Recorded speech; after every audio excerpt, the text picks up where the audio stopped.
Nós estamos com um pequeno problema na transmissão do som e da imagem, mas de qualquer forma eles estão tentando resolver aqui, colocar um outro aparelho para ver se funciona. Mas de qualquer forma, a palestra será apresentada pela doutora Marta, a quem nós vamos passar a palavra daqui a pouco. A doutora Marta, ela é médica em Batatais, é pediatra, e como pessoa prevenida que ela é, além de trazer 2 pendrive, mais um notebook, ela trouxe até a plateia para ouvir a palestra, né? Felizmente eles estão aqui, o pessoal de Batatais, nós agradecemos muito a presença de vocês, prestigiando a nossa semana.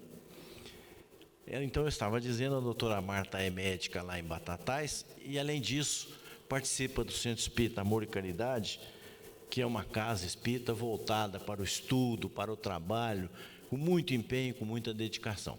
Então é com muita alegria, ela já é nossa expositora lá no Vicente de Paulo, assim como o marido dela, o doutor Pedro, que está aqui. E é com muita alegria que nós vamos passar a palavra para ela, agradecendo a disponibilidade de vir até aqui, transmitir os conhecimentos que ela tem nesta área, porque esta palestra ela fez lá no Vicente de Paulo num estudo para nós.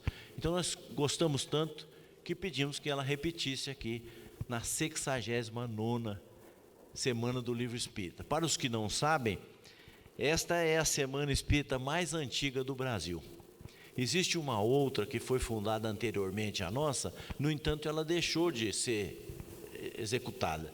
Então a nossa está há 69 anos no ar, cumprindo a tarefa de divulgar o livro espírita, que esse foi o objetivo para o qual ela foi criada, sob a inspiração do Chico Xavier, que orientou o senhor Olavo Rodrigues, que é o guardião do livro espírita, né, Marcos?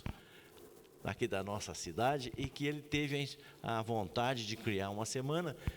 E para quem não sabe, a primeira semana foi feita lá na Praça Barão, em torno do antigo jatubá, que foi uma árvore que caiu e foi derrubada, foi até uma polêmica para derrubar a árvore. Mas tinha um banco de cimento redondo em torno da árvore, ali ele fez a exposição dos livros e ali tudo começou. Então, nós queremos homenagear o espírito Olavo Rodrigues, que dedicou toda a sua vida, não só na divulgação através do livro, mas o programa de rádio Sementeira Cristã, que é apresentado todo domingo, é criação dele. E quando ele foi criar o programa de rádio, alguns confrades acharam, mas vai falar de espiritismo no rádio? Então ele consultou o Chico falou, mas o senhor não prometeu a verdade pelos telhados? Então está aí o programa também, sem solução de continuidade, há mais de 60 anos. Então, a esse espírito, a nossa gratidão por nos ter trazido a doutrina espírita ao nosso alcance. E passamos a palavra, então, à doutora Marta, com muita alegria, agradecendo por tudo que ela tem feito por nós, ela e o doutor Pedro.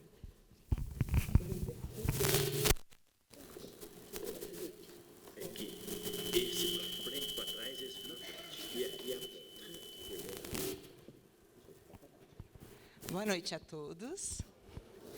Em primeiro lugar, gostaria muito de agradecer ao Felipe pela oportunidade. A gente tem dito sempre que a cada reflexão que nós fazemos sobre uma temática dentro da doutrina espírita, nós aprendemos mais e nós nos transformamos. Então, a oportunidade de nós estarmos refletindo junto a essa temática para trazer os pensamentos, as reflexões que nós fizemos e compartilhar com vocês, é uma alegria muito grande. Nós vamos ver se eu aprendo, para onde que eu indico, para ela ir para frente. Só. Por isso. Obrigada. A temática que nos foi proposta foi as consequências físicas e espirituais do abortamento. Mas nós vamos fazer algumas considerações anteriores a nós chegarmos no tema, para que a gente possa se situar em torno desse assunto, que é um assunto de muita atualidade, e nós vamos ver quanto é importante nós estarmos informados e esclarecidos em torno dessa temática. Mas, vamos ver, e agora? E eu aponto para onde? Vamos ver. Ligou. Ixi, vamos lá. Para a gente passar. Para onde? Quer ir passando? Aí. Bom, tem importância. Enquanto ele passa o próximo, nós vamos começando a nossa conversa, que a gente acha que precisa, antes de nós entrarmos nos conceitos propriamente ditos, nós precisamos fazer algumas reflexões preparatórias, porque essa é uma temática bastante árdua. É um assunto do qual nós precisamos nos inteirar, mas ele traz toda a sua carga de dor. Foi? Aí, já vai acertar. De dor e de sofrimento em torno do próprio assunto. Mas nós vamos conversar um pouquinho antes de entrarmos nos conceitos, começando com um trecho de um capítulo do Leon Denis, que está no livro O Grande Enigma. Lá no livro O Grande Enigma, a gente tem um capítulo, na primeira parte, que se chama Necessidade da Ideia de Deus. E esse é um capítulo muito importante, porque Leon Denis vai nos dizer que para todos nós, espíritos encarnados ou desencarnados, a ideia que fazemos da presença, da existência de Deus, está dando para ouvir, sim? Está dando? Enquanto está dando para ouvir? Já volta. A ideia que nós fazemos sobre a existência de Deus, ela é uma ideia central na vida de todo indivíduo. Ele vai explicar. Para todo indivíduo, é muito importante saber de onde veio, para onde, como funciona o mundo em que ele está inserido. Embora nós não tenhamos de forma consciente como isso estrutura o nosso pensamento, porque nós pensamos, nós temos opiniões, mas o nosso pensamento, ele é estruturado segundo alguns padrões. E Leon Denis vai falar da ideia da existência, da ideia que nós fazemos. Porque ele diz que nós precisamos, para estruturar o nosso pensamento, de ideias centrais. Deu certo? Vamos ver. De ideias, vamos ver. Agora ele foi. De ideias centrais em torno de Deus, que trazer como a causa primeira das coisas, sobre a vida e sobre o mundo. Essa temática é... Agora, e não tem nenhuma desse contexto, esse indivíduo que não pensa sobre esses aspectos, a forma como ele a forma como ele pensa e como ele age. Então, o Leon Denis diz que em todos os fatos, todas as ações da nossa vida, nós vamos refletir a forma como nós pensamos Deus. Vamos fazer um exercício para nós podermos... Porque nós falamos muito disso. Dessa forma, mas nós falamos muito disso. Então, vamos pensar, primeiramente, num indivíduo cuja ideia de Deus não existe. Essa é a ideia que eu tenho de Deus. Não existe Deus. Tudo que existe é aquilo que eu posso ver. É a ideia que conhecemos muito bem, sobre a qual muito se trata na doutrina espírita. Vamos pensar uma pessoa que tem essa ideia de Deus, ou Deus, como é que ela se posiciona e de que maneira ela espera o caminhar da sua existência. Então, para começar, a minha existência, o início da minha existência, a minha vida, começou pelo acaso, obedecendo a leis que são automáticas, que apareceram lá, dizem os cientistas, no Big Bang, e que o acaso formou todo o universo e criaram-se as leis são automáticas, nós estamos inseridas nessas leis, vamos caminhar nessa existência da nossa felicidade, do nosso prazer, embasado apenas nos elementos materiais, e esperamos um final de existência em que tudo vai se acabar. A visão materialista da existência, ela nos conduz a uma busca de prazer imediato, uma busca de satisfação imediata no elemento material. Então, basicamente, nós buscamos sensações. Vamos ter sentimentos mais tarde. É importante a gente entender. Então, quando a minha ideia sobre Deus é que Deus não existe, a minha alegria, a minha felicidade, o meu prazer vai estar na busca de sensações e nós conhecemos isso muito bem, na busca do ter, muito mais do que mais tarde virá a busca do ser, mas predominantemente a busca do ter.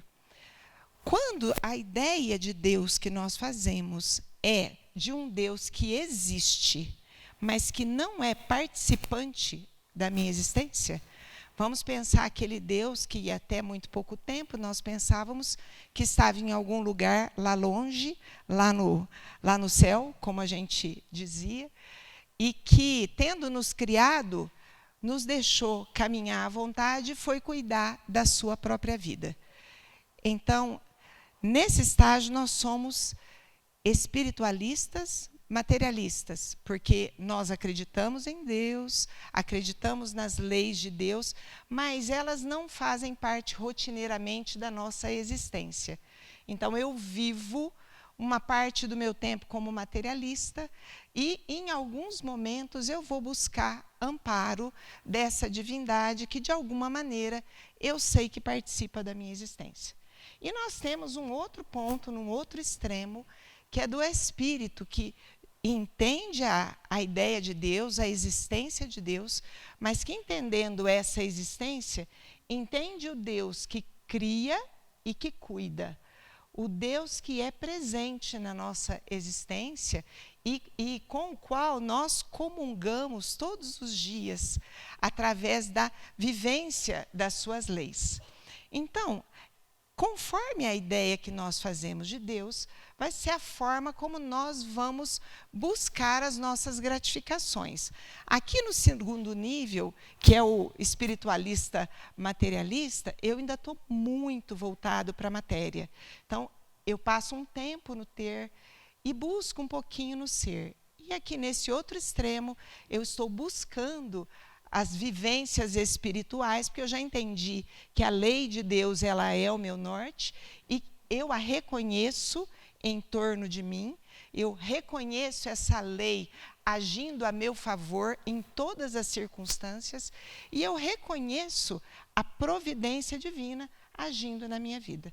Lá na Gênesis, no 2º capítulo, que trata de Deus, Kardec vai fazer um raciocínio primeiro da prova da existência de Deus, depois da natureza divina, depois da providência divina. E no quarto trecho do capítulo, ele vai falar da visão de Deus. E lá no item 31, ele faz uma comparação da percepção que nós, espíritos eternos, vamos tendo de Deus, que ele chama de visão de Deus, quando ele diz assim: compare uma pessoa que está num lugar pantanoso, um lugar brumoso, cheio daquela neblina escura, onde você não vê muita coisa, e que ele olha para o sol e vê só um borrão do sol lá em cima, e à medida que ele vai subindo e vai se livrando daquelas brumas densas, ele vai tendo condição de enxergar aquilo que está em torno dele, que ele não enxergava.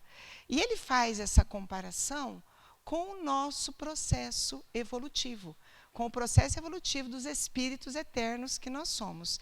Quando nós estamos numa faixa inicial do nosso processo evolutivo, e a nossa ideia sobre Deus é de que ele não existe e que eu nego, e que a matéria é o meu elemento, não só como meio, mas também como fim, o meu pensamento, ele é de uma densidade tal que a minha estrutura perispiritual se torna densa, a minha ambiência fluídica se torna densa, e vamos imaginar visualmente que é como se eu estivesse construindo as brumas em torno de mim. Então, eu estou olhando para a mesma realidade na qual todos estão olhando, e eu não estou vendo o que alguns estão vendo.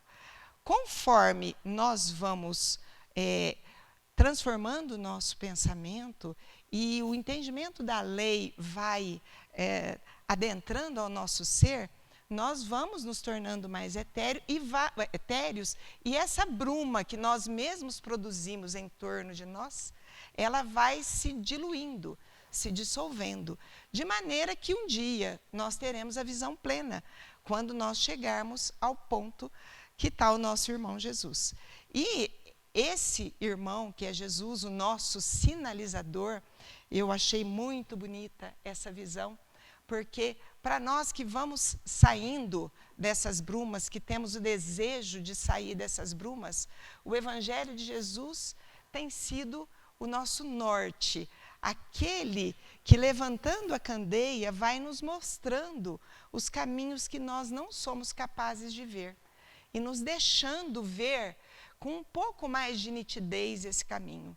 Por que é importante essa introdução? Por que é importante nós considerarmos esses caminhos? Todos nós passamos por eles, todos nós. Se hoje nós estamos empunhando a candeia e tentando vivenciar o Evangelho de Jesus e sinalizar aqueles que estão ao nosso lado, enquanto nós nos iluminamos, nós precisamos nos lembrar que não foi sempre assim conosco.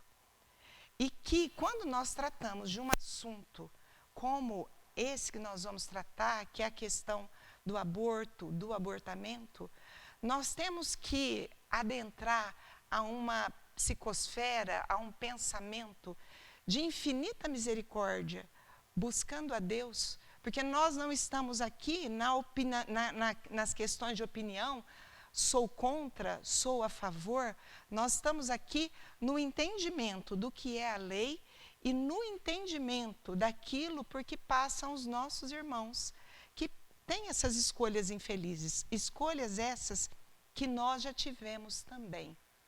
Essa é a realidade. Se não nessa existência, em outra existência, 1, 2, 10 atrás, esse foi um caminho muito escolhido por nós, pela nossa ignorância, quando as brumas estavam muito densas em torno de nós. E quando nós, nos sentindo sozinhos e perdidos, não fomos capazes de olhar e de enxergar a lei em torno de nós e a beleza da presença de Deus em torno de nós. Houve um momento em que nós fizemos determinadas escolhas em que nós não fomos capazes de enxergar a lei que é de beleza, de bondade, de misericórdia. E hoje, fazendo essa reflexão, nós precisamos buscar isso para o nosso coração, para que nós possamos amparar a nós mesmos, porque é o nosso passado, e possamos amparar todos aqueles encarnados e desencarnados que, diante da dor, da compreensão do erro, possam estar em sofrimento aqui no nosso ambiente. Então, esse é o primeiro convite. E um lembrete que é muito importante. Há uma coisa que eu aprendi faz um bom tempo, que a gente tem lutado para colocar em prática. Há muitos anos atrás, nós tivemos um curso de formação de evangelizadores lá em Batatais, e a irmã da dona Termutes, a Dima, veio lá de Campinas, montou um curso para o pessoal da USE, lá da nossa região, e ela fez uma dinâmica. E nessa dinâmica, cada um recebia uma mensagem. E a mensagem que calhou para mim, no dia dessa dinâmica, foi uma frase que passou a me acompanhar desde então. Ela dizia assim: não basta contar com Jesus, é necessário que Jesus possa contar com você. Por que isso é tão importante? nós não estamos recebendo o que nós estamos recebendo aqui hoje para nos deleitarmos com a informação, porque Jesus precisa de nós nos caminhos do esclarecimento. Porque mais cedo ou mais tarde, nós vamos nos deparar com alguém em dor por esse motivo. E é preciso que nós tenhamos a palavra firme e branda para a orientação correta. Então, nenhum de nós que se sentiu atraído por estar aqui hoje por esse tema, veio só por esclarecimento. Pelo esclarecimento, sim. Mas nós nos tornamos colaboradores efetivos de Jesus quando nós conhecemos isso. Conhecemos essa temática e entendemos o quanto é importante ampararmos os nossos irmãos. Porque eles vão caminhar e dentro de algum tempo não vão estar com esse pensamento mais. Mas nós vamos andar mais um pouquinho e eu vou mostrar para vocês agora um vídeo. Não sei se o som vai sair, vai. Se ele não sair, não tem importância. Porque nós falamos um pouquinho sobre a observância da lei e a compreensão da lei de Deus e como o Espírito compreende e observa essa lei. E interessante, essa lei é de beleza. Nós, às vezes, sofremos, muitas vezes, com a lei de causa e efeito, e olhamos para ela dentro dos nossos sofrimentos, mas a lei divina é uma lei de amor e uma lei de beleza. Então, eu trouxe um vídeo que trata da lei de reprodução, que é a lei com a qual nós vamos tratar agora. E uma vez que nós vamos tratar sobre aborto, nós primeiro vamos fazer uma visão do processo de normalidade da concepção até o nascimento. Então, vamos lá? Vamos ver? Antes de nós fazermos isso, eu preciso dar os créditos. Eu preciso dar os créditos porque nós, espíritas, temos um manancial extraordinário de informações e de esclarecimentos sobre essa temática que nos foi legado pela doutora Marlene Nobre. Espírito que já desencarnou, a quem eu não conheci, mas a quem a gente tem muita gratidão. Porque todo o trabalho de entendimento, todo esse caminho árduo, ela o trilhou e deixou organizado para nós, para que nós pudéssemos estudar e aprofundar. Então, nosso agradecimento e nossos créditos que são dela, né? Ela que nos trouxe esse material todo. Então, vamos ver?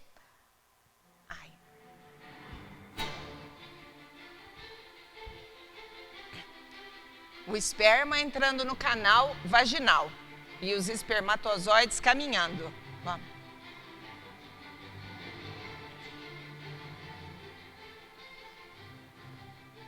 Pode pôr alto, que é bom. Melhor alto.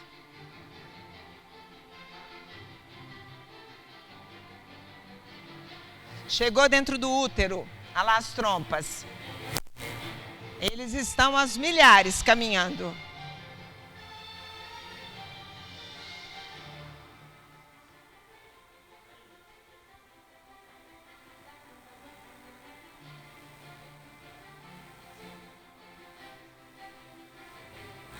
Entrando na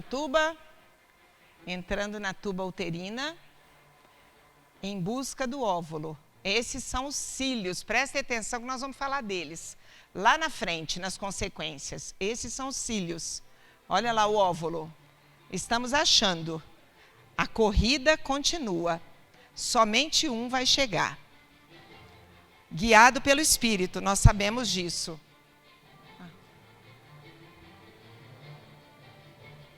Vários chegam.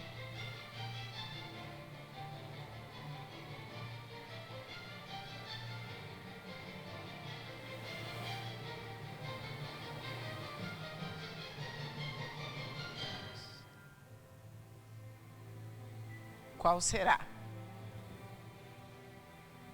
Passou a primeira camada de proteção, vamos para a segunda. Vai entrando o que vai conseguir. Preste atenção, ele entrou, a camada se fecha. Fechou. Está escolhido a segunda metade da carga genética desse ser que se forma. E daqui a pouco, nós vamos estudar em termos conceituais. Entrou, perde a cauda, não precisa mais dela agora, continua entrando. Ó, perde a cauda, abre e solta o conteúdo genético do pai, a metade dos cromossomos. Aqui, o espírito se liga. Nesse momento, o espírito se liga ao ser informação. Está ligado. Aqui ele já começou o processo de reprodução. Pode deixar mais alto que não tem problema não, a música faz parte da... Vamos reproduzindo, vamos duplicando. Vejam a movimentação da trompa, parece uma onda do mar, né? Parece, ela está empurrando. Importante ver isso, que nós vamos falar disso lá na frente. E ele vai descendo. Enquanto isso, está multiplicando. Está multiplicando, duplicando, cada uma vira duas. Vai indo, vai descendo e vai chegar no ponto do útero onde ele vai nidar, onde ele vai se implantar. Saiu da membrana de proteção, olha lá. Está mostrando para nós onde ele está, ó, dentro do útero, aqui nessa região, ó. Lá vai o nosso zigoto, está sendo plantado, olha a mucosa, o endométrio abraçando.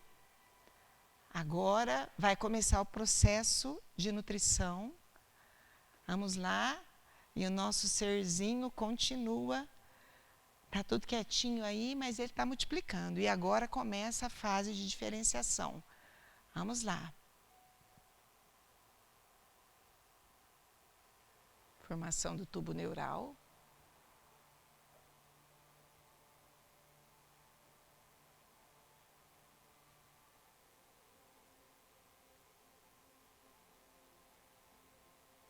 Pode aumentar um pouquinho.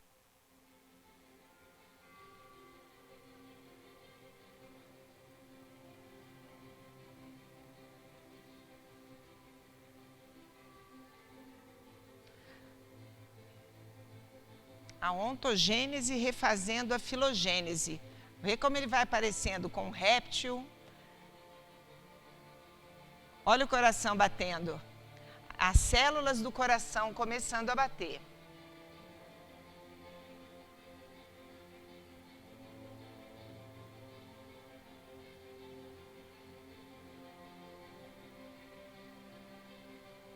Olha, o nosso coraçãozinho já está batendo. Vamos diferenciando. Nós já estamos perto dos 2 meses por aqui.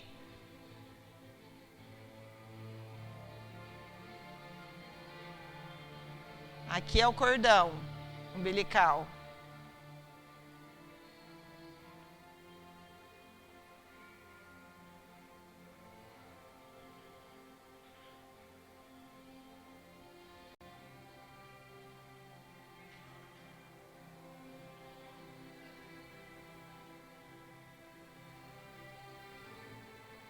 Vamos ver o que vai aparecer. Olha o olhinho.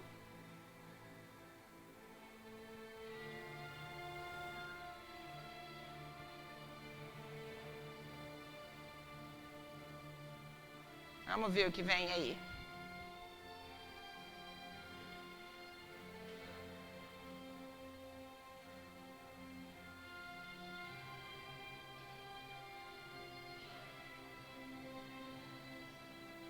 Olha que beleza. Olha o pezinho começando.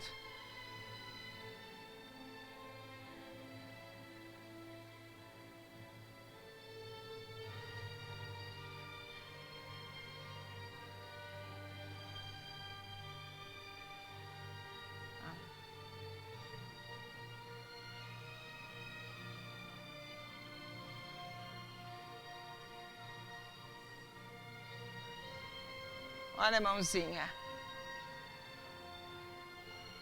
Quando chega essa fase, ele tem impressão digital já, gente.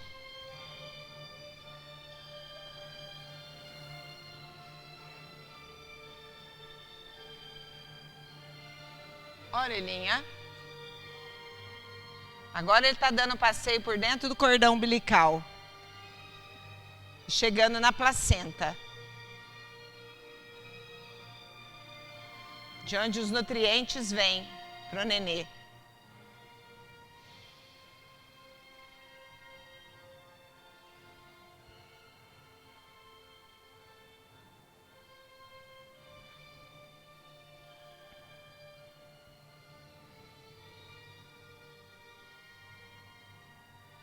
Olha os nutrientes chegando. Pela placenta, glóbulos brancos, vermelhos. Os nutrientes chegando para o nenê. Olha lá. E nós vamos crescendo.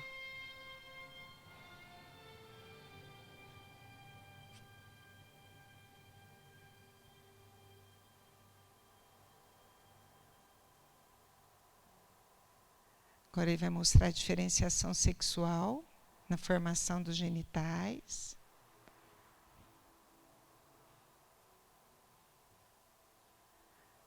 A base é a mesma, aí nós vamos ter o menino.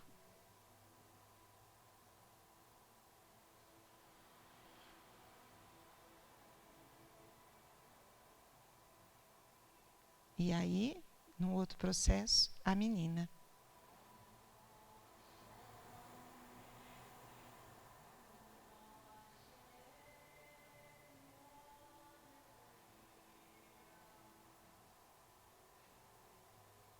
Os músculos, ó.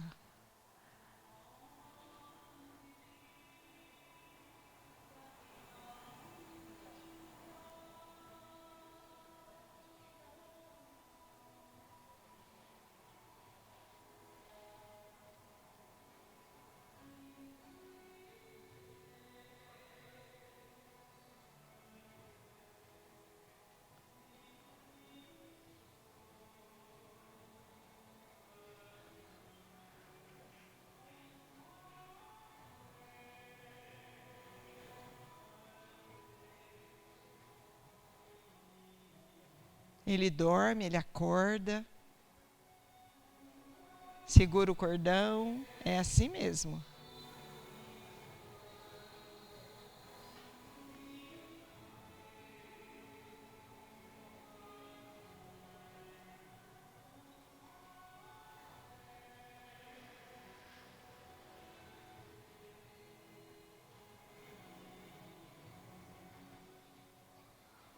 Pode aumentar um pouquinho o som? Pode aumentar um pouquinho.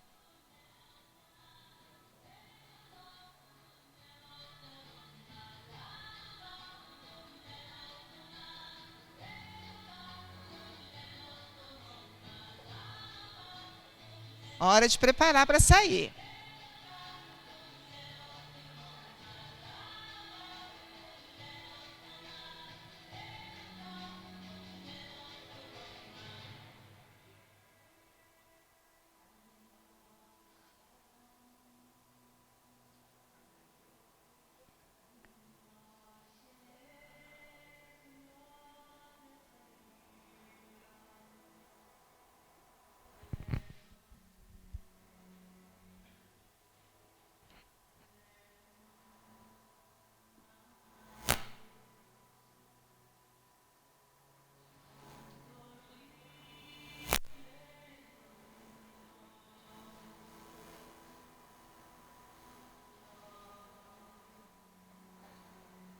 A placenta atrás dele lá.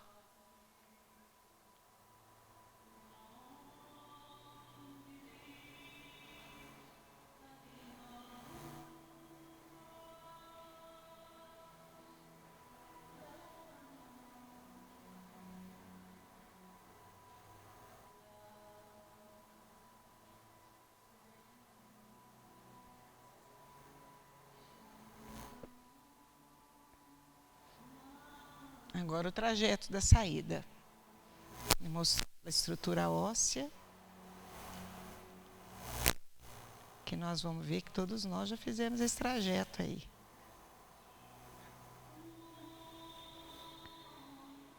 Saiu.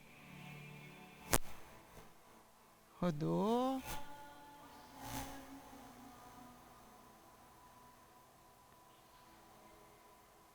nasceu. Muito bom.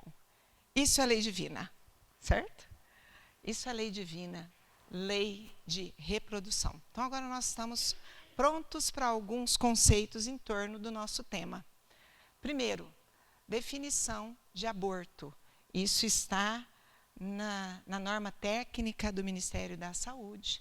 É a interrupção da gravidez até a 20ª ou 22ª semana do produto da concepção, pesando menos de 500 quilos. Aborto, de 500 gramas, desculpe. 500 quilos é muito, né?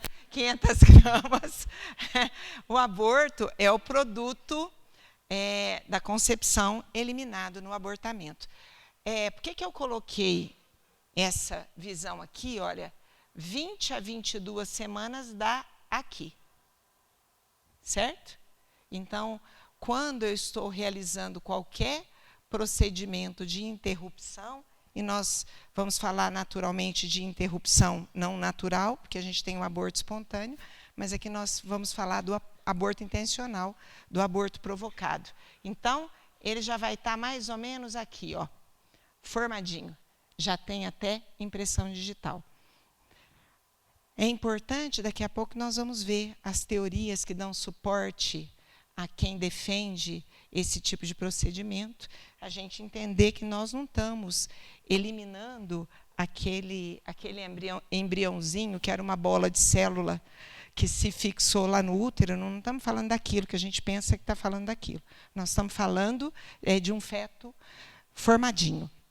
E aqui a diferenciação de embrião e de feto. Embrião é até 10ª semana. A partir de 10ª semana, portanto, 2 meses e meio, nós já somos um feto. E ele já tem todas as características de individualidade, inclusive impressão digital. A fonte é a Associação Médico Espírita do Brasil. Alguns subsídios doutrinários, pelos quais nós vamos passar rapidamente, já que não é o nosso propósito principal, mas nós temos que passar. Do Livro dos Espíritos, a pergunta de número 344, que nós conhecemos bem, que pergunta em que momento o espírito se liga ao corpo. E aqui os espíritos respondem que a união começa na concepção. E nós sabemos que o espírito está ligado, ele diz, ela só se completa por ocasião do nascimento. Mas o espírito está ligado e nós sabemos que o perispírito é o molde formador desse novo corpo. Então, esse é o momento, a concepção. Que consequências tem para o espírito o aborto? Uma existência nula. Para o espírito que está reencarnando, ele perdeu todo o investimento dele nesse processo encarnatório. A literatura é farta em casos, nós não precisamos falar. Nós temos documentários que mostram o sofrimento do espírito nessa condição e os diversos caminhos pelos quais ele transita a partir daqui. Mas ele perdeu todo o esforço de preparação dele. Outra pergunta importante. Essa pergunta é muito importante. Constitui crime a provocação do aborto em qualquer período da gestação? Há crime sempre que transgredis a lei de Deus. Há crime sempre que transgredir a lei de Deus. Sabe por que isso é importante? Há uns anos atrás, quando se debatia muito a questão do aborto do anencéfalo, em que a sociedade toda se mobilizava, que infelizmente ele foi aprovado, e nós temos assistido isso acontecer. Nós conversamos com uma pessoa frequentadora lá do centro, uma amiga, que frequentava, trabalha muito nessa área. Eu falei, vamos preparar uma palestra em torno do aborto, porque nós temos que esclarecer as pessoas por conta de toda essa movimentação que está tendo na mídia em torno do aborto do anencéfalo. E ela me deu uma resposta, na época, porque hoje ela já tem outra compreensão, mas ela disse para mim na época assim, eu não sei se eu sou contra o aborto do anencéfalo. Prestem atenção nisso, porque, como espíritas, estudiosos do Evangelho de Jesus e da doutrina espírita, precisa ficar muito claro para nós. A lei divina é aquilo que nós vimos lá atrás no filme. Se pela lei a gestação deve ser interrompida, isso acontece naturalmente. A gente vê isso acontecer com muitos pais sofrendo absurdamente porque perdem de forma espontânea o seu filho. Mas é da lei.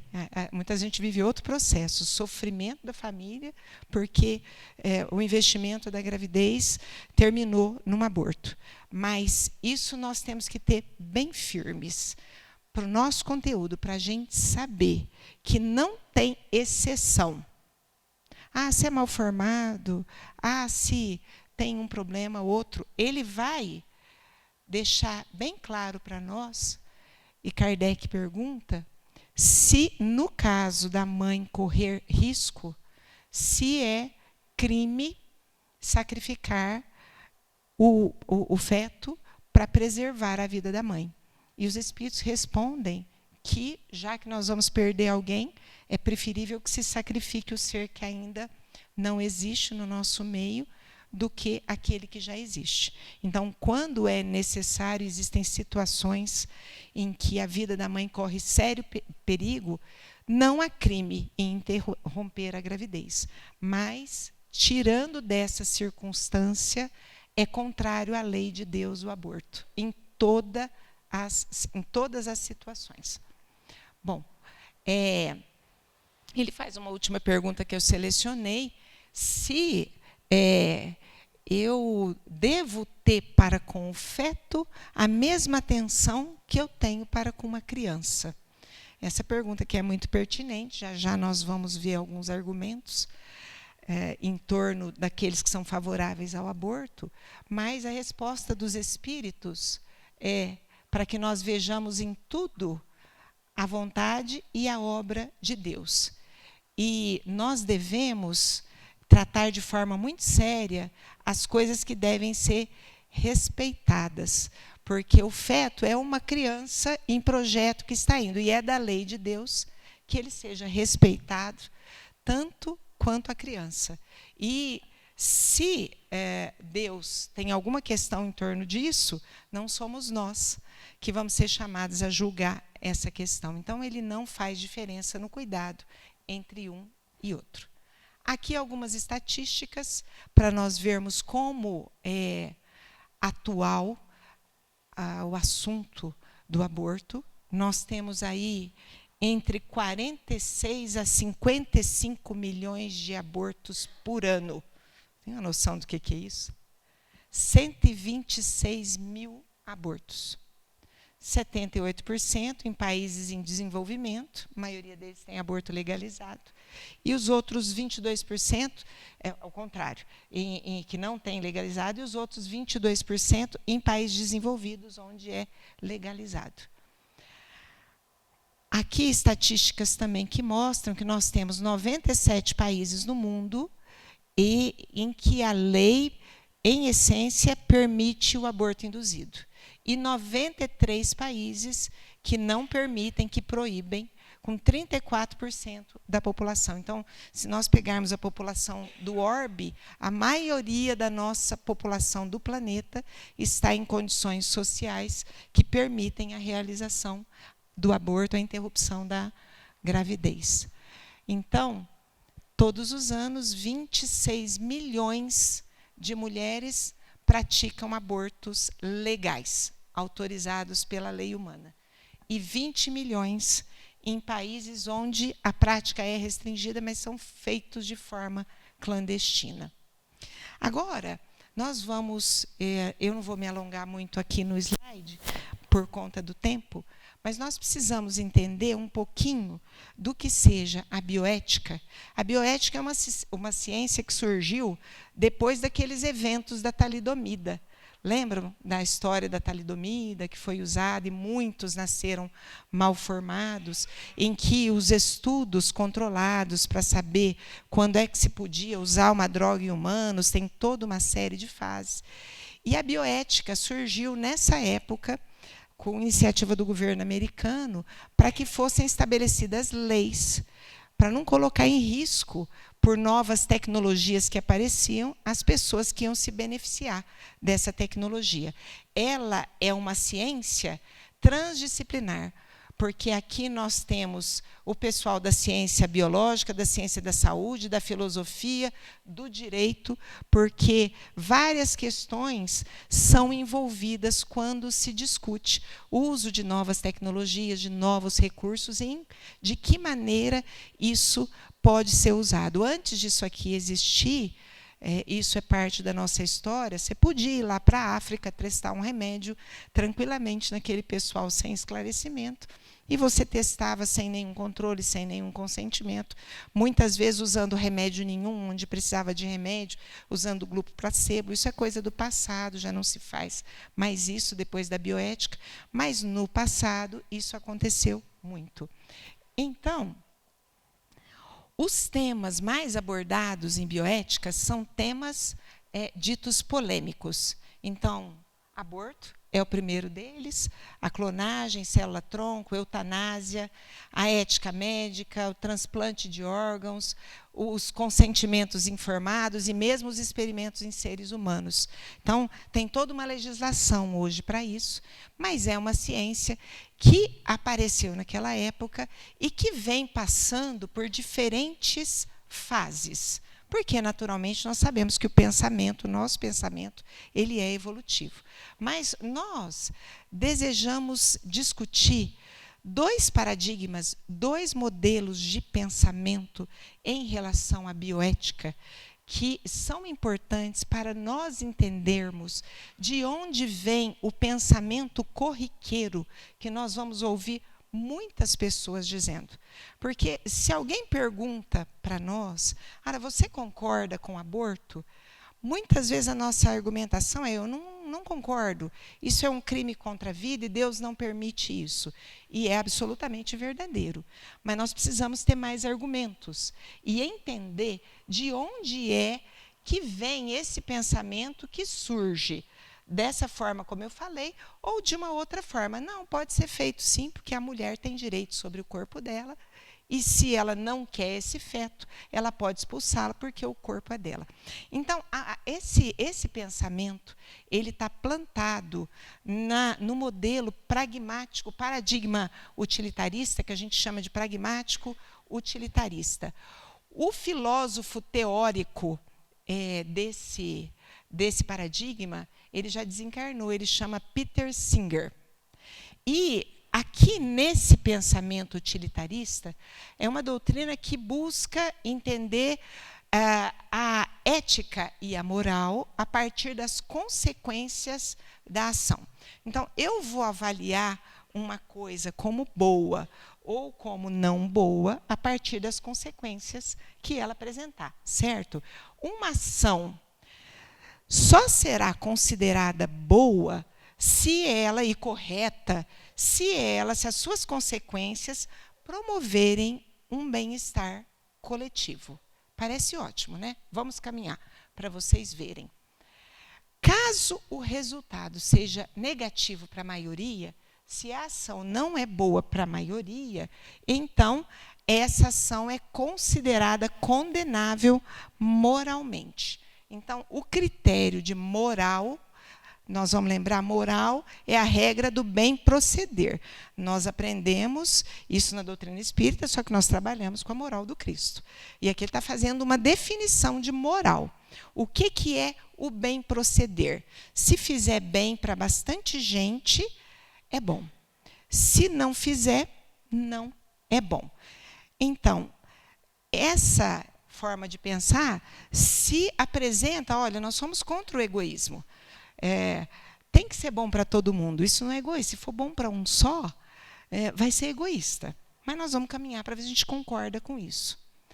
Quais são os princípios básicos do utilitarismo? Primeiro, o princípio do bem-estar físico, moral e intelectual. No dia que nós falamos lá no Templo Vicente Paulo, nós fizemos uma comparação para poder entender isso. Vamos imaginar dois casais isso acontece frequentemente, casados, em que, por infelicidade, o homem de um casal se compromete com a mulher do outro casal. Isso não é difícil, tem uma relação extraconjugal e disso resulta uma gravidez. Então, vamos pensar aqui com a filosofia utilitarista. O que vai acontecer na hora que essa mulher contar que ela está grávida? Para o marido dela, e ela tem filhos. O marido da outra, que é o pai da sua criança, contar na sua casa que tem filhos também. O que é que vai acontecer? Olha, eu estou grávida, eu tenho nenê, nós adulteramos, mas nós vamos ter que seguir a vida. Então, nós vamos ter 2 casamentos desfeitos, provavelmente. Se for 2 filhos de cada casal, 4 filhos que tinham uma casa estruturada, que tinha uma família, pelo menos aparentemente estruturada, em função dessa vida que virá. O que essa filosofia fala para nós? Bom, se você poupar a vida desse nenê, quem vai ficar feliz? Ele, provavelmente, e talvez a mãe. E quem vai ficar infeliz? Todo o resto, casamento. Então, vamos fazer o seguinte, a gente mata ele, ninguém fica sabendo, tudo continua do jeito que está, e ficamos todos felizes. Ficaram todos felizes? Então, é correto. É isso que ela está dizendo. É esse o pensamento utilitarista. Então, pode matar. Se for para ficar todo mundo feliz, é preferível matar. Vejam que isso não sai da cabeça. Esse espírito escreveu mais de 30 livros espalhados pelo mundo, doutrinando milhares e milhares de pessoas com esse pensamento. O consequencialismo, que tem a ver com isso, você vai julgar o ato pela consequência. O princípio da agregação, aqui o exemplo é mais ou menos assim. Eu estou descendo de caminhão e, na descida da ladeira, acaba o breque. Lá embaixo, eu tenho 2 pessoas do lado da rua e 10 do outro. Em quem eu jogo o caminhão? Eu jogo no de 2. Não tenho dúvida. Entre matar 2 e matar 10, eu mato 2. Perfeitamente justificável. Perceberam isso? Não parece bom? Não parece bom? Porque você fica pensando, não, eu não quero matar ninguém, pelo amor de Deus, eu vou dar um jeito de não matar ninguém. Mas aqui é perfeitamente aceitável e moralmente correto. Eu não tive dúvida. Eu virei em cima dos outros 2 que estavam aqui. Era um velhinho e uma criança. Eu virei. Se for velho, então, era 2 velhos, aí que vai. Com uma beleza, vocês já vão ver já que é aí que vai. Muito bom. E o princípio da otimização, vou voltar aqui só um pouquinho, que é ter a melhor, eu tenho que tirar prazer. Tem que dar prazer, tem que ser bom. Se for bom, é justificável. E a imparcialidade, universalismo, feliz ou infeliz, não tem diferença entre uns e outros. Então, aqui, nesse paradigma, e eu estou demorando nele porque é importante a gente entender, a melhor consequência leva à escolha da atitude. Então, a qualidade da vida vem antes da dignidade da vida. Vamos lá. Se for para eu ficar bem, suprido, rico, como eu quero, e tirar o dinheiro da merenda de todas as crianças de Franca, e eu tenho oportunidade, eu vou tirar. Eu vou tirar, porque tem uma família enorme que depende de mim, muitas pessoas. Então, eu vou tirar. Eu vou desviar, não tem problema. Volta lá no começo.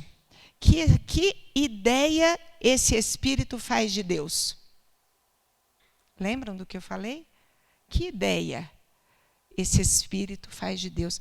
Nem a moral do Cristo, que é a moral da lei, ela cria uma moral nova.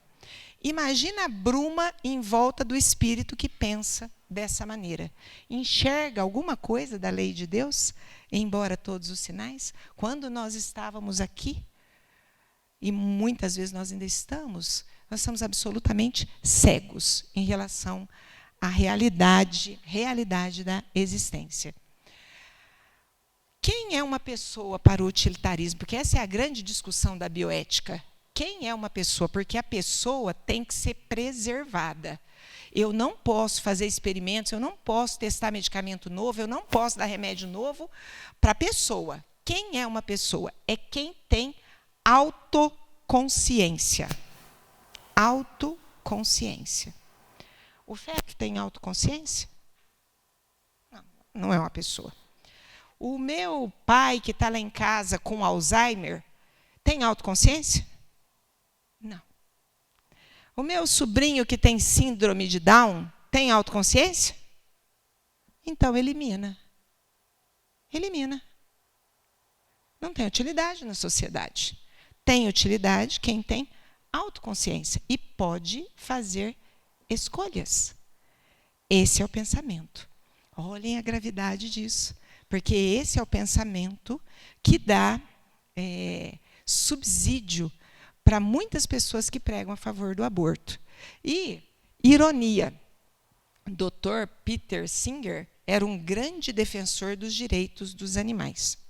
E dizia que um animal merece mais respeito do que uma criança. Ironia, não é? Ironia. Bom, mas nós vamos, a bioética personalista é uma corrente que veio em contraposição. Nessa bioética, a prioridade é da natureza humana sobre a sua função.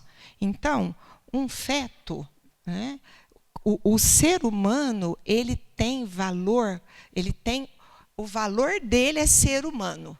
Ele traz como valor intrínseco dele ser humano. Não interessa se ele é feto ou se ele é um idoso. A bioética personalista, ela trabalha dentro dos experimentos, dentro da visão de mundo, com uma noção de respeito muito mais ampliada, porque ela vai respeitar a dignidade do contínuo desde o ovo até o velho. Então, para esse paradigma, daqui a pouco nós vamos ver que existe o paradigma personalista espírita, para esse paradigma, o respeito começa lá na concepção, o direito à vida, e acaba com o velho até o seu último segundo de vida. Cada pessoa tem a sua necessidade e deve ser respeitada de acordo com a sua necessidade. Todo ser humano, mesmo aquele que não desenvolveu a sua potencialidade, pensa numa criança que teve um problema de parto, teve uma anóxia grave e que tem uma paralisia cerebral, é surdo, é cego, é mudo, é paralítico e vive vegetando. Tem direito à dignidade? Tem direito à dignidade. Por quê? Pela condição humana que ele traz. Não é pelos efeitos, pelo que ele possa expressar, mas ele traz em si, por existir, a dignidade e o direito de viver. Esse é o paradigma personalista. E nós temos o paradigma personalista espírita, que a doutora Marlene descreve, em que os nossos conceitos de vida e de pessoa ainda mais vão se ampliar, porque nós consideramos a vida do espírito. Nós não vamos abrir aqui para nós chegarmos no assunto da nossa palestra. Então, os seres evoluem de forma gradual, cada espírito tem o seu tempo. A vida é planejada, existe um ser supremo à frente e na direção desse planejamento. Como é que é a ideia de Deus aqui? Compararam com o que eu falei lá no começo? Conforme a ideia que se faz de Deus, é a ideia que se faz do mundo e a forma que se pensa o mundo e todas as nossas ações. Então, vamos lá. Duas atitudes derivam dessas duas frentes em relação ao embrião. A corrente da coisificação, que é a corrente utilitarista, para essa corrente, o embrião não é um sujeito, ele é um objeto. Vocês viram aquela bolinha de célula rolando, quando vai aparecendo o olhinho, quando vai aparecendo a orelhinha, quando vai aparecendo a mãozinha, chupando o dedinho? aquilo lá não é gente, aquilo é um objeto. Por quê? Porque não demonstrou autoconsciência. Isso é a coisificação. Não é o nosso assunto, mas isso entra nos conceitos de pílula do dia seguinte, aborto de anencéfalo, fetos congelados, né? Aborto eugênico, que é o mal pelas malformações, aborto por estupro e por aí vai. Coisificação, não se esqueçam. E nós estamos com a outra corrente, essa é a corrente em que nós nos alinhamos como doutrina espírita, que é a corrente da personificação. Da personificação, vamos voltar aqui, a corrente da personificação, que traz o respeito à dignidade ontológica do embrião. Só por ser, onto é de ser, só por ser, só por existir, esse embrião já é digno de respeito. Então, nós vamos fazer a pergunta, com base nisso. Quem tem direito de tirar a vida do embrião? Nós vamos responder de várias maneiras, não é? Nós formos responder com a doutrina espírita, o que nós vamos responder? Ninguém. É crime a interrupção, nós vimos lá no começo, ninguém tem direito, somente Deus tem o direito de tirar a vida do embrião. E se nós formos falar no paradigma utilitarista, quem tem direito de tirar a vida do embrião? A mãe tem direito. Concordam? Ele está atrapalhando a vida dela. Ela não planejou. Ela não queria. Ele é doente. Então, ela tem direito. Com o paradigma utilitarista, ela tem direito. Tem 66 países no mundo que consideram isso. E que estão embasados nessa forma, nessa filosofia de pensamento. Com o paradigma personalista e personalista espírita, nós vamos responder como no princípio. Quem tem direito de tirar a vida do embrião? Ninguém. Só se ele morrer naturalmente. Como ninguém tem direito de tirar a nossa vida. Vejam como muda. Vejam como muda, conforme a concepção, conforme a forma como a gente organiza o nosso pensamento. Aqui, eu trouxe para vocês, porque é uma coisa interessante. A gente está preparando o trabalho, então a gente vai andando pelos sites e os defensores do aborto, os que protegem a vida, os órgãos oficiais. E eu trouxe aqui um print da ONU Brasil, Organização das Nações Unidas no Brasil, o órgão máximo da União dos Países. Olha a manchete. Proibição não reduz o número de abortos e aumenta procedimentos inseguros. O que está dizendo aqui? Vamos ver se vocês leram igual a mim. Precisa liberar o aborto. Precisa liberar o aborto. Sabe por que precisa liberar o aborto? Porque sabe essas mulheres que fazem um aborto por conta própria, vão em clínica clandestina, que é tudo sujo, que usa método incorreto? Elas vão morrer. Mas, se a gente levar elas para uma clínica limpinha, arrumadinha, com um médico treinado para fazer aborto, tudo bonitinho, a complicação é insignificante. Então, ela vai se livrar e vai continuar a viver normalmente. Essa é a mensagem que a ONU traz aqui. Mas, interessante que não é a opinião de muitos especialistas da área. Eu trouxe aqui uns trechos de uma carta que eu vou mostrar para vocês, que a Associação Médico Espírita publicou em 2013 como um manifesto, inclusive ao Conselho Federal de Medicina, que se posicionou a favor do aborto do anencéfalo, a reveria de toda a classe médica que não foi ouvida por isso. E ele, a AME do Rio Grande do Sul, soltou um manifesto. E aqui ele cita que a tese de que o aborto clandestino é a causa grande de mortalidade materna não tem respaldo científico. Não tem respaldo científico.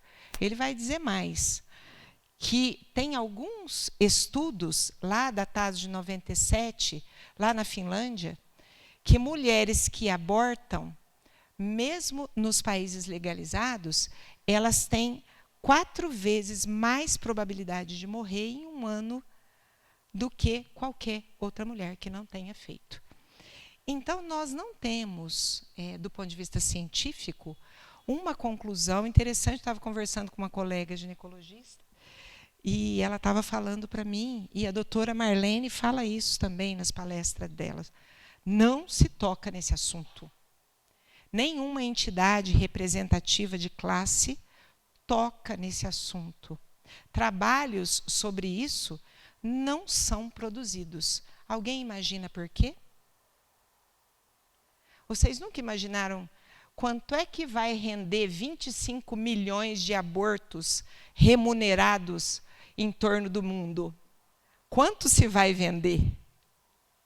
Quanto se vai vender? Aqui, se fizer, o SUS vai pagar. Ah, não, vai ser de graça, o SUS vai pagar. Não, nossos impostos vão pagar. O governo vai pagar.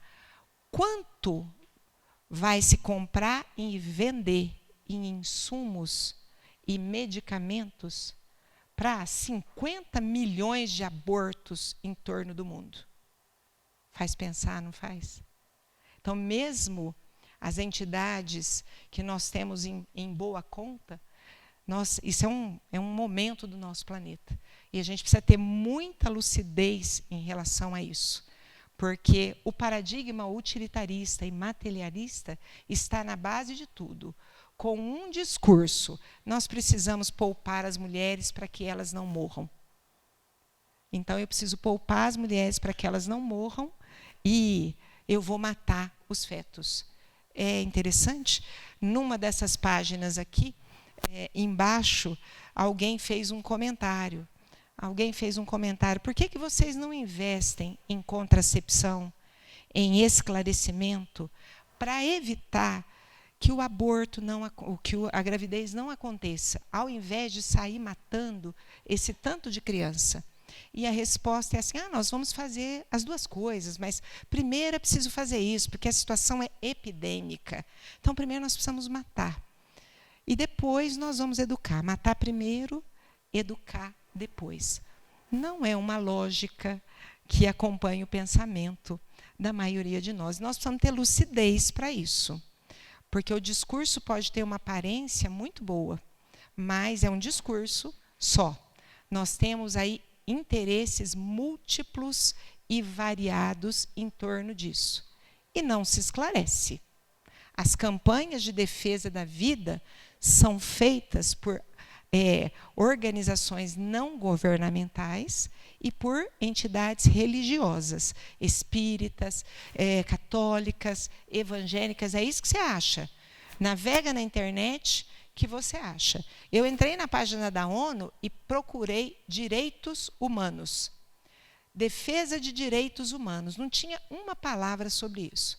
Uma linhazinha pequena sobre direito de amamentação. Mas nós temos direito à liberdade sexual. Nós temos direito à liberdade reprodutiva. Com qual discurso? A mulher tem a posse do seu corpo. E a doutora Marlene tem um argumento que eu achei excepcional. E isso está descrito nos livros dela. De fato, a mulher tem a posse do seu corpo e do seu óvulo. Ela faz o que ela quiser com o seu óvulo. O óvulo é dela. O zigoto não. Não tem o mesmo DNA.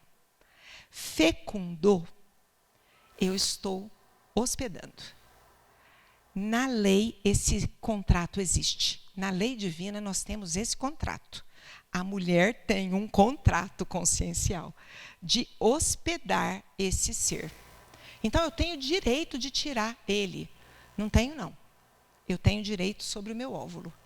Por isso que o grande trabalho, a grande concentração deve ser no processo de educação. Não é? Aqui mais documentos contrapondo essa visão da ONU, mostrando trabalhos mostrando que a legalização do aborto não diminuiu a incidência de morte materna. Interessante aqui algumas frases que eu tirei de uns sites de orientação e de amparo às mulheres, dizendo assim que a mulher que engravida e não deseja, ela precisa de amparo. Porque ela está num momento em que ela precisa ser protegida. E ninguém discute a proteção da mulher que engravidou, na circunstância que for, e que não deseja. Vocês já viram alguma discussão em torno disso? Com raríssimas exceções, de entidades filantrópicas, religiosas, não tem política, de acolher essa mulher para ela poder fazer a sua escolha. Semana passada eu atendi no consultório um casal que chegou com a criança adotiva de 15 dias. E eu perguntei para eles, vocês conhecem a condição de onde veio a criança? E eles disseram assim, olha, ele foi o 4º filho de uma senhora que não tinha condições de ter mais filhos. Então, nasceu e ela deu para adoção. E eu falei, que gratidão vocês têm que ensinar esse menino a ter por ela.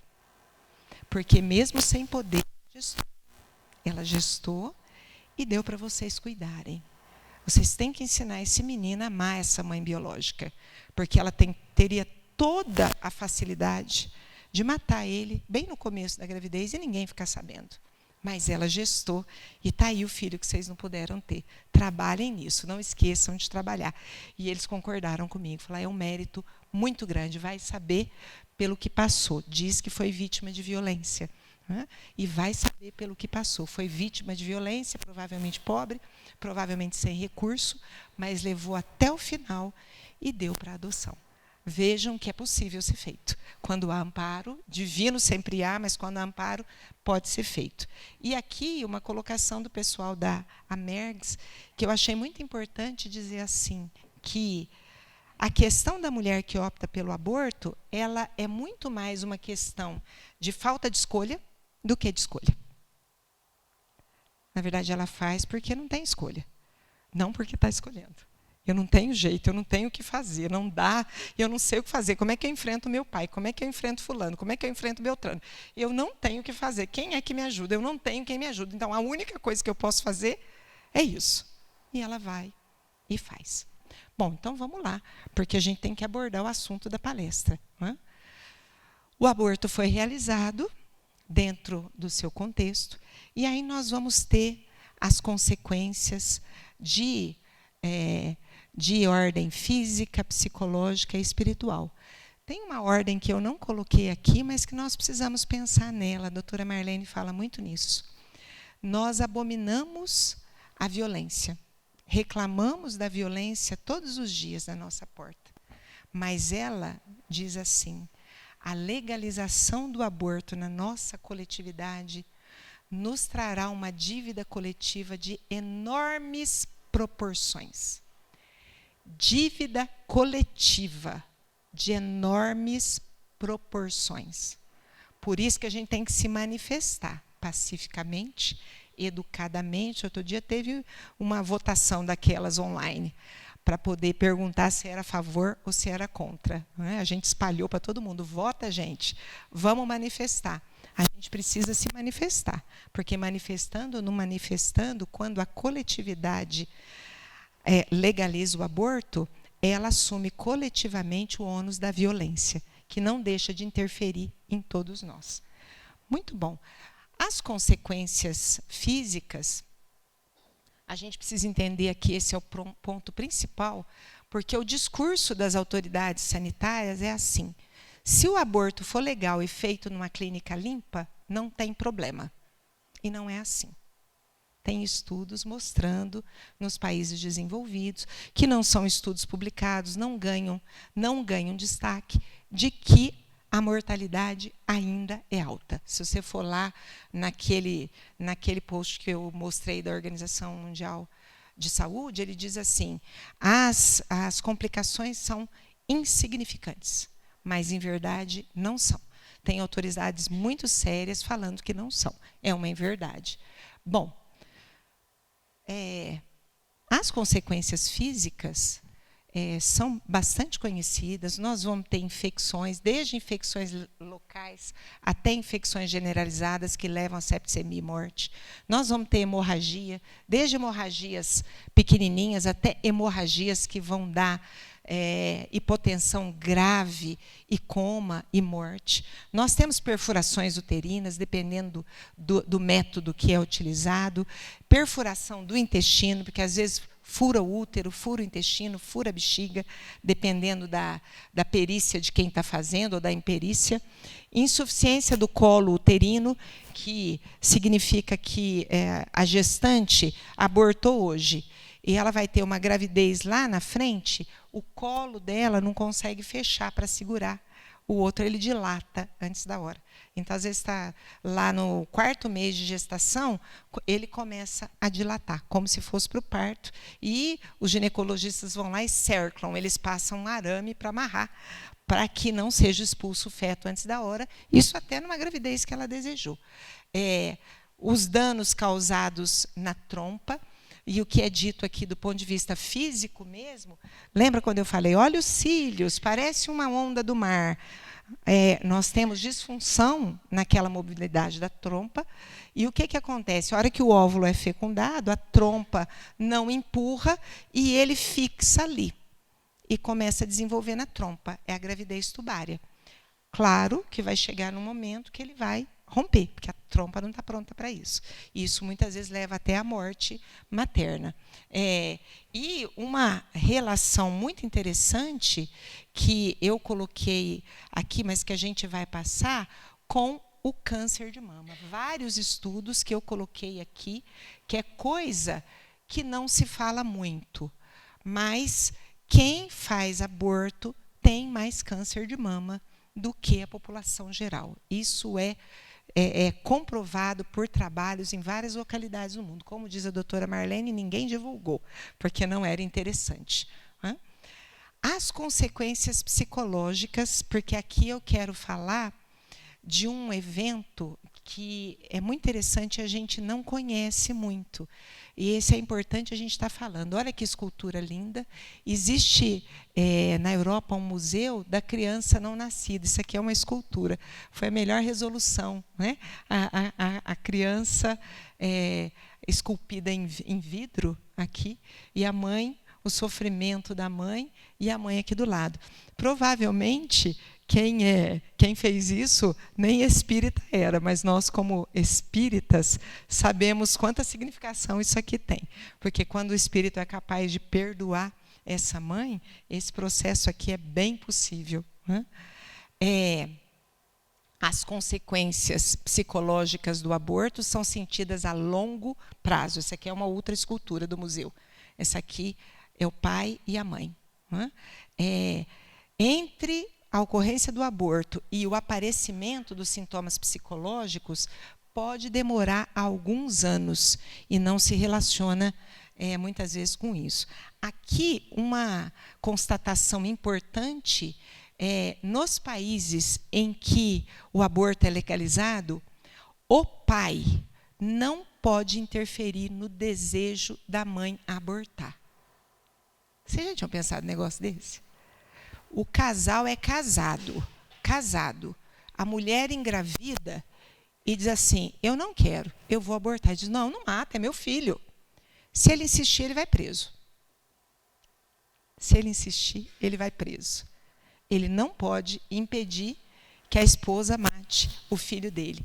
E isso traz, nesses países, muita doença masculina, muita depressão e muitos suicídios em função disso. Olha que interessante. A gente não tem conhecimento desse tipo de evento, mas acontece onde o aborto é legalizado, né?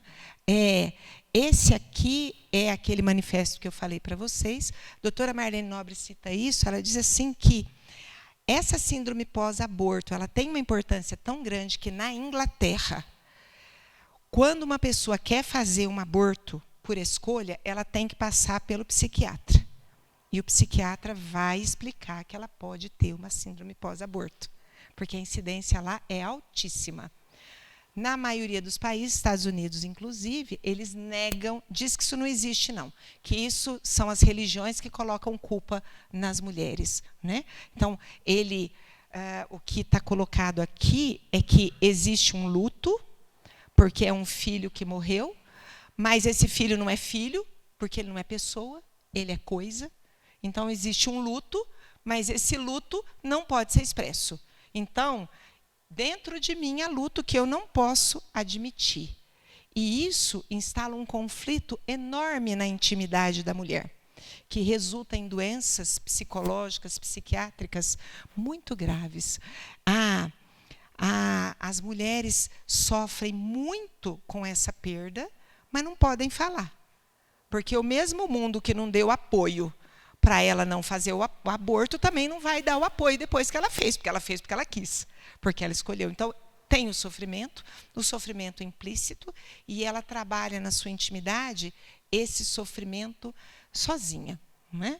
Então, na Itália, eles têm um grupo que trabalha a síndrome pós-aborto, e eles dizem que tem manifestações muito variáveis, mas eles afirmam que isso não tem a ver com a educação ou credo religioso, porque é isso que o pessoal que é pró-aborto diz. Ela sente culpa, ela fica mal, porque ela foi educada a vida inteira que aborto era crime. Então, por isso que ela se deprime, porque ela está indo contra um conceito que era da família. Mas não é isso que os estudos mostram, não, né?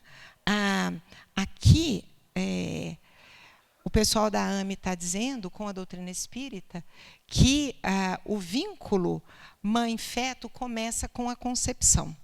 Não só quando o nenê vem para o braço dela, mas concebeu, o vínculo afetivo já está em curso. Aqui tem um depoimento, a nossa hora está avançada, eu trouxe para ler para vocês, mas eu vou só contar a história de uma moça. Isso aqui é uma associação americana, uma associação americana de mulheres que, depois do aborto, perceberam que tinha sido o que tinha acontecido, então elas se juntam para apoiar outras mulheres, inclusive. E essa mulher conta que ela fez o aborto com 17 anos, e dos 17 até os 28, ela vagou de consultório psicológico em consultório psicológico, porque ela sentia tristeza, porque ela sentia um vazio, porque ela sentia alguma coisa que ela não explicava. Ela contava para todo mundo, ninguém dava importância, ela contava do aborto. E um dia, quando ela já tinha 28 anos e ela ia se casar, ela e o namorado, que ia ser marido então, eles estavam conversando sobre como seria o casamento e como era o desejo deles terem filho. E naquele momento, ela descreve, naquele momento, eu compreendi. Mataram meu filho. 10 anos depois. Meu filho morreu. Não era uma coisa, era um filho. E ela não tinha consciência. Embora toda a dor que ela passou durante 10 anos em tratamento. Até ela compreender que aquilo que aconteceu, e é uma coisa interessante que ela diz assim, como é que eu ia pensar que iam matar o meu filho? Médico não mata. Se o médico está fazendo, é porque pode. O médico matou o meu filho? Olha o pensamento, gente. Olha o pensamento. Para a gente ver o contexto de dor. Aqui é a história dela. Então, essa é a síndrome pós-aborto.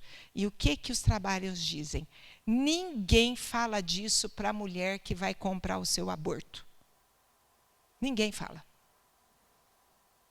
A conversa é, vamos lá que a gente tira, está tudo acabado, você vai embora e vai tocar a sua vida normalmente.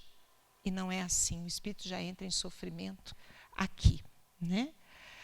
Agora vamos nas consequências espirituais, para a gente terminar. Isso está descrito no livro Evolução em Dois Mundos, porque aqui nós vimos as psicológicas, no curso da encarnação.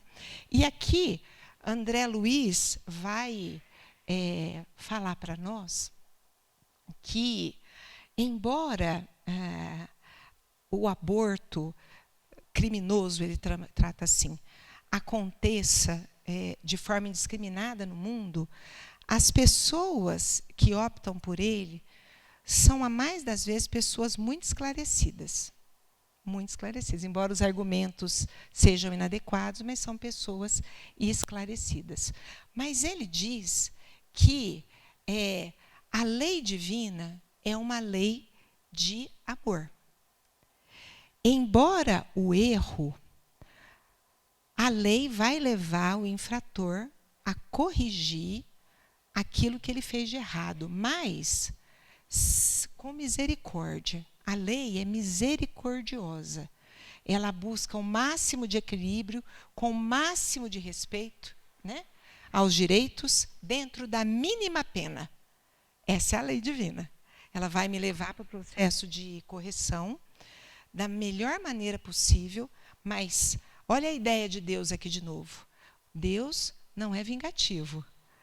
Se eu errei, a divina providência vai me conduzir, mas não é com vingança. O sofrimento virá, as consequências virão, mas a divina providência ampara da melhor maneira, né? Toda reparação se realiza em termos de vida eterna. Então, muitas vezes, as consequências espirituais não aparecem na mesma encarnação. Elas, muitas vezes, elas são sentidas em encarnações posteriores. E o que ele está dizendo aqui? Que, principalmente, o espírito materno, o sofrimento é muito grande, e quando volta ao plano espiritual e é necessário a corrigenda, os amigos espirituais vão colocar uma família em que a afinidade nas faixas de culpa estejam próximas. Então, nós vemos aqui o planejamento reencarnatório. É importante quando o aborto já foi feito, mas também é importante pensar quando o aborto é uma perspectiva, porque não é por acaso que esse espírito está chegando para nós. Houve um planejamento e ele é um espírito ligado a mim, muitas vezes por um passado de culpa, mas também por um passado de amor, porque muitas vezes é o espírito que vem para me dar suporte e eu não reconheço isso. Ele vai falar também da questão da cumplicidade do homem e da mulher, porque o Divaldo fala muito isso, né? Ninguém engravida sozinho. Embora a responsabilidade grande seja da mulher, o homem também tem a sua responsabilidade. E as consequências vão ser tanto para um quanto para o outro, né? Há um desajuste energético, e André Luiz vai dizer para nós que o centro que mais sofre é o centro genésico. Que esse centro genésico, ele vai ter, ele faz uma colocação interessante. O remorso entranha no ser a feição de víbora magnética. Olha para a gente ver. Assimilam também as vibrações de angústia, de desespero, de revolta e de vingança dos espíritos que muitas vezes não perdoaram. Para os homens, nós vamos ter consequências várias, doenças do testículo, doenças endócrinas, distúrbios mentais, obsessões graves relacionadas ao abortamento de filhos nessa ou em outra encarnação, quando eles não foram capazes de amparar essas mulheres. Lembrar, né? Eu estou falando tudo isso aqui, mas a gente falou antes, gente. A gente tem que tomar cuidado. Não é uma lança, uma faca na cabeça. É misericórdia divina. Tudo isso virá pela lei de causa e efeito, mas a lei é de misericórdia. Mas há consequências que acontecem, a gente já vai ver por quê. É interessante que ele vai falar das consequências no aborto sem indicação terapêutica. Ele coloca que quando tem indicação terapêutica, risco materno, isso não inclui. Então, para a mulher, angústias indefiníveis para além da morte, apesar do amparo dos benfeitores espirituais. São amparadas, mas têm angústias indefiníveis. Miopraxia do centro genésico atonizado. Olha que monte de palavra. Isso significa que o centro genésico está com a função dele desordenada e ele está como hipoativo. Nós sabemos que os centros de força giram em sentido horário, usinando as energias. Pensa num centro em que a energia é densa, muito densa, que gira lentamente, muitas vezes até em sentido anti-horário. E isso vai dar problema, porque a gente sabe que o perispírito nutre o corpo físico através da usinagem desses centros de força. Então, a disfunção do centro genésico vai dar consequências de variadas ordens no organismo materno. Então, ele vai falar aqui em toxemias da gestação. O aborto foi lá na outra vida, mas eu tenho uma eclâmpsia, uma pré-eclâmpsia. Pode, não quer dizer que toda vez foi, pelo amor de Deus, né? Porque quem somos nós para julgar? Mas pode ser, né? A prenhez ectópica, eu já falei, quando a gestação acontece lá no útero, porque ele vai dizer que aqueles cílios que empurram, aqueles do vídeo, que vão empurrando, aqueles cílios que são nutridos pelo centro genésico, vitalizados por ele, eles ficam moles e eles não conseguem empurrar o zigoto adiante. A placentação baixa ou placenta prévia, vocês já viram, a placenta forma na frente do nenê, lá embaixo no útero. Imagina que quando vai dilatar, a placenta sai primeiro. E se a placenta descolar primeiro do que o nenê vai morrer. Não tem jeito, né? Descolamento de placenta quando ela está no lugar certo. E isso aqui é muito interessante, que é a hipocinesia uterina, que é a movimentação diminuída que favorece a infecção pelo gonococo e pelo estreptococo. A gente tem muito óbito de recém-nascido que acontece tudo bem, ele é infectado pelo estreptococo e morre, né? Aí ele vai fazer considerações dizendo assim, que tem situações em que vicia só o centro genésico. Mas, dependendo da situação, o centro genésico vai comprometer e o cardíaco também. E aí, quando vem uma próxima gestação, ela também tem doenças cardíacas associadas ao processo gestacional. A gente vê muito isso. Nasce o parto e a mãe tem edema agudo de pulmão, tem miopatias, cardiomiopatias gravíssimas, que ela faz uma insuficiência cardíaca, ninguém sabe por quê. Eu tenho uma paciente lá no posto que eu trabalho, que 3 gestações seguidas isso aconteceu e ela quase morreu. Nasce o nenê, passa 3 dias, ela tem um edema agudo de pulmão e vai para a UTI, ninguém sabe por quê, porque passa 15 dias, ela fica boa, só vai voltar na próxima gestação. E tem algumas situações que também o centro esplênico é comprometido. Isso muitas vezes vai levar a discrasias sanguíneas, hemorragias muito graves, doenças de sensibilização, quando dá aquelas anemias graves na mãe do nenê, tudo isso pode ser de ordem espiritual, né? Não esquecendo a obsessão, a gente não falou aqui, mas também a esterilidade, que isso a gente vê bastante. E aqui ele pergunta, André Luiz, por fim, e para o médico? E para o médico? Para a equipe que participou do aborto, legalizado ou não? Porque não é porque é legalizado que as consequências espirituais também são aplicáveis aos profissionais que favoreceram o ato, mesmo que a escolha tenha sido materna, né?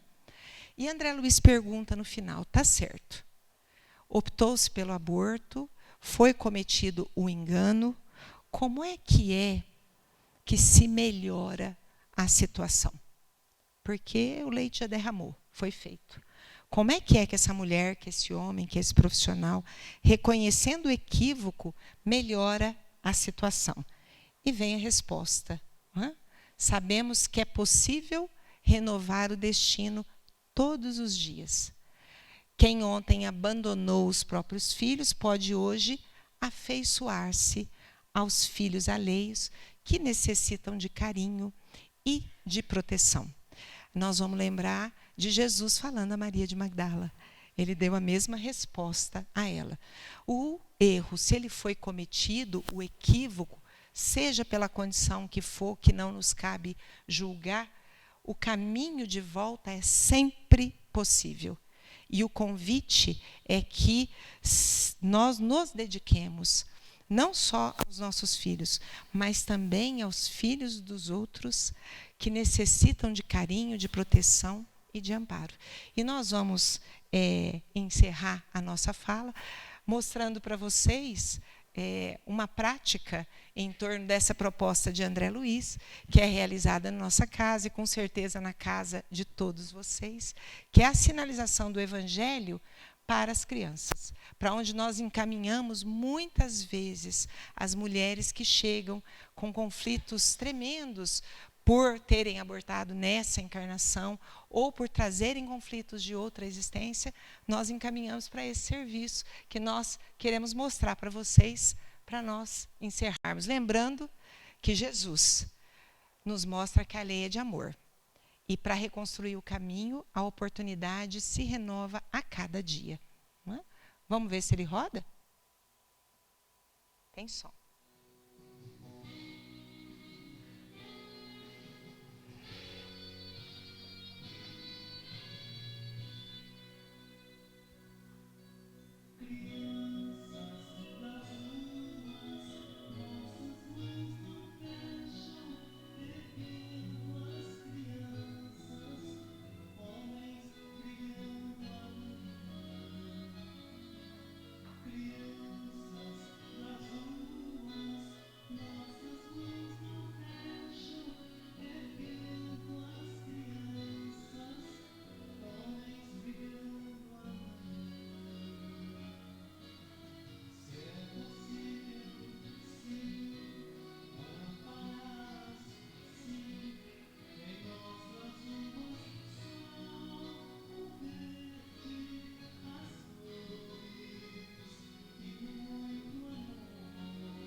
Olha como eles grudam na evangelizadora. Dá uma olhada.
Essa é a nossa equipe que serve pão para a meninada.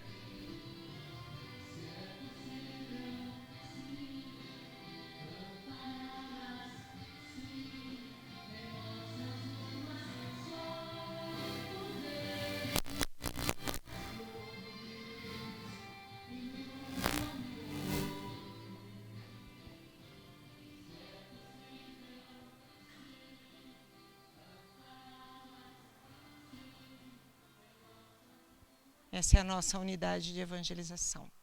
muito grata pela oportunidade, pela paciência, e que nós possamos sair daqui muito animados e com muita vontade de auxiliar Jesus pelos nossos caminhos. Muito obrigada.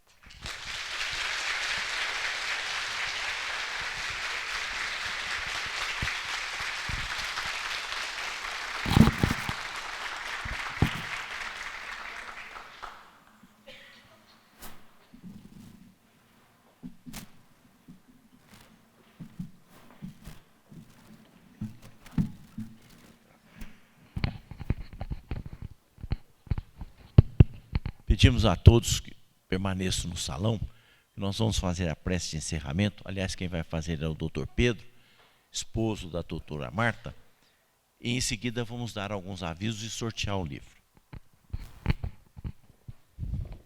Eu sou suspeito para fazer a prece de encerramento, de agradecimento. Mas nós vamos agradecer a Jesus, nosso Mestre amado, aos bondosos amigos espirituais, pela oportunidade de aprendermos um pouco mais de alguns aspectos do seu Evangelho, sobretudo de quando quebramos as leis, de quando nós deixamos de cumprir com essas leis e vamos pela porta larga, deixando a porta estreita, sendo que o caminho, como nos disse o nosso Mestre Jesus, como ele afirma peremptoriamente, caminhai pela porta estreita, ide pela porta estreita, e é essa que nós precisamos buscar. Que Jesus nos abençoe. Obrigado aos bondosos amigos espirituais. Pai nosso que estais nos céus, santificado seja o vosso nome. Venha a nós o vosso reino, seja feita a vossa vontade, assim na terra como nos céus. Pão nosso de cada dia nos dai hoje. Perdoa as nossas ofensas, na medida em que perdoarmos aos nossos ofensores. Pois teu é o reino, o poder e a glória para sempre. Que assim seja. Bem, a nossa semana continua amanhã. Quem estará conosco é o doutor Alberto Ferrante Neto, o Bertinho Ferrante, que nós chamamos doutor Alberto, e ele vai falar sobre o cérebro triuno, um assunto muito interessante, inclusive tocando no aspecto da mediunidade. Na quinta-feira, nós teremos a palestra do Arthur Valadares, que é a primeira vez que vem a Franca, e na sexta e no sábado, as palestras de encerramento com o Jacó Melo, lá de Natal, no Rio Grande do Norte. E ele vem falar sobre magnetismo, nos dois momentos. Então, estamos todos convidados para estarem aqui. Não deixem agora de descerem lá para o salão da livraria, para tomarem um cafezinho, comerem um biscoitinho, e também nós nos confraternizarmos com as pessoas que vão estar lá.